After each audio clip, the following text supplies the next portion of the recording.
Okay, let's now have the investment in debt securities. Last time we talked about the classification of investments cited under PFRS 9. One, we have the fair value to profit or loss. Then we have the fair value to other comprehensive income and the investment at amortized cost. We've said that under investment at amortized cost, that the entity's business model or business plan is to collect contractual cash flows. When we say to collect contractual cash flows, that is to collect principal and interest on the outstanding principal balance until the maturity of the investments. We've also talked about the components under investment at amortized cost. And what is to be included under investment at amortized cost should be investment in debt securities only, because only debt securities will earn the so-called interest income. Never that the investment in equity securities be part of this investment, because investment in equity securities will never earn interest income. Investment in equity securities will earn dividend income. Again, the intention is to collect contractual cash flows until the maturity of the investment. And the perfect example of investment at amortized cost is the investment in bonds. Okay? In some books, instead of investment in debt securities, they are naming the chapters as investment in bonds. Okay? So, let's now proceed with the concepts under investment in bonds. Okay, under investment in bonds or investment at amortized cost, last time we've talked about the measurement of which the initial measurement is at present value and subsequently measured at amortized cost using the effective interest method of amortization. In investment in bonds problem, you will be having the so-called face amount. And this face amount, that is the amount that the bondholder or the investor will earn or will be getting at the maturity of the investment. And this present value, this is the value now, and this is the initial measurement of the investment in bonds or investment at amortized cost.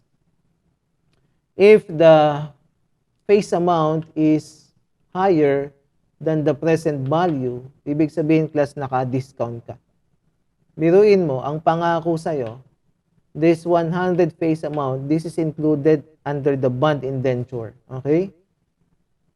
Makakatanggap ka ng 100 pesos at the maturity of the investment. Pero makukuha mo lang ngayon sa halagang 90 pesos. So, nakadiskwento ka, nakadiscount ka ng 10 piso. And this 10 pesos discount is a gain on the part of the investor. However, this gain cannot be recognized as an outright gain. Okay? And what is now the proper accounting treatment of this gain? That should be amortized as an addition to interest income over the term of the bonds using the effective interest method of amortization.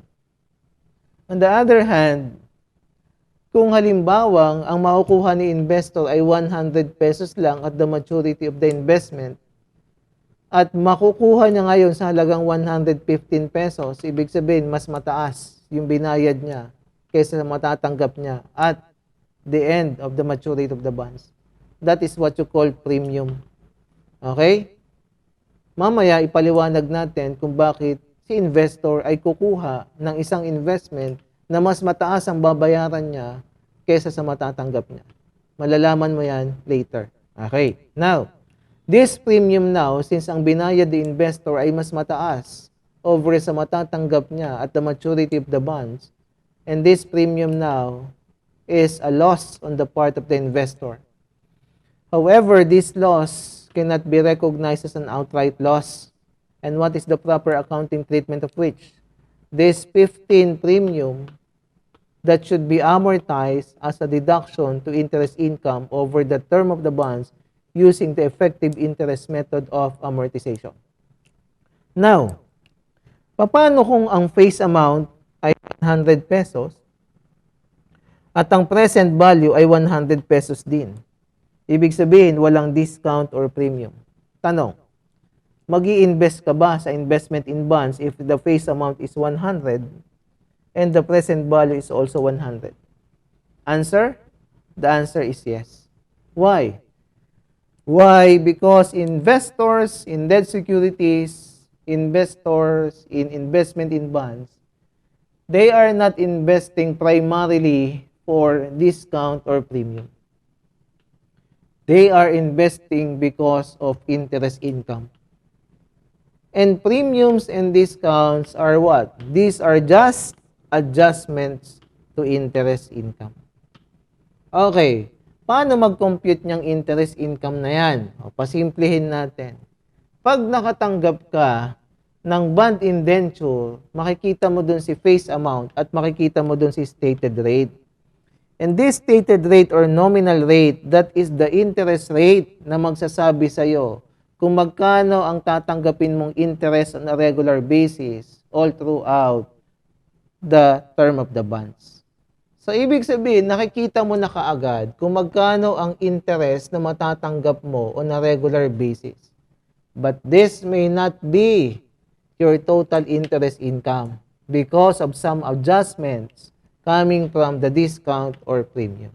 Again, discounts and premiums are just adjustments to interest income. Let's have first the discount transaction. Under discount transaction, ang sabi mo, that is a gain on the part of the investor but should never be treated as an outright gain. That should be amortized as an addition to interest income over the term of the bonds. So that discount amortization, because that is a gain on the part of the investor, this discount amortization will adjust your interest income upwards, meaning dadagdag po yan. So this is now your total interest income under discount transaction. Next,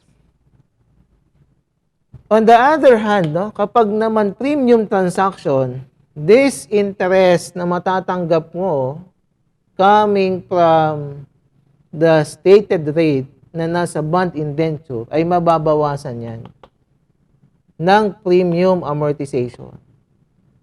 Premium amortization is what? Premiums are lost on the part of the investor but will never be considered as an outright loss but should be amortized as a deduction to interest income over the term of the bonds using the effective interest method of amortization.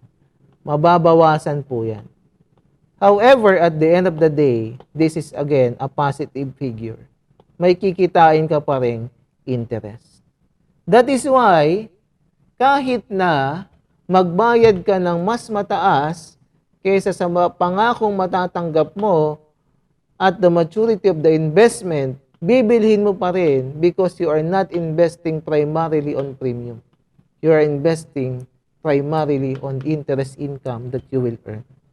And the total interest income that you will be getting will offset this premium or loss on the part of the investor, and eventually you will earn a positive figure. Kikita ka pa rin naman. So kaya kahit na mas mataas ang babayaran kaysa sa pangako, mag-i-invest pa rin ako because at the end of the day, panalo pa rin naman ako because of this positive bottom line interest income. Nasundan? Ganon din naman kung halimbawang ang face amount ay equal sa iyong present value. Kahit walang discount or premium, mag-i-invest ka pa din. Because this discount and premium are just adjustments to your interest income. And as an investor, investment in debt securities or investment at amortized cost, you are investing because of this interest income.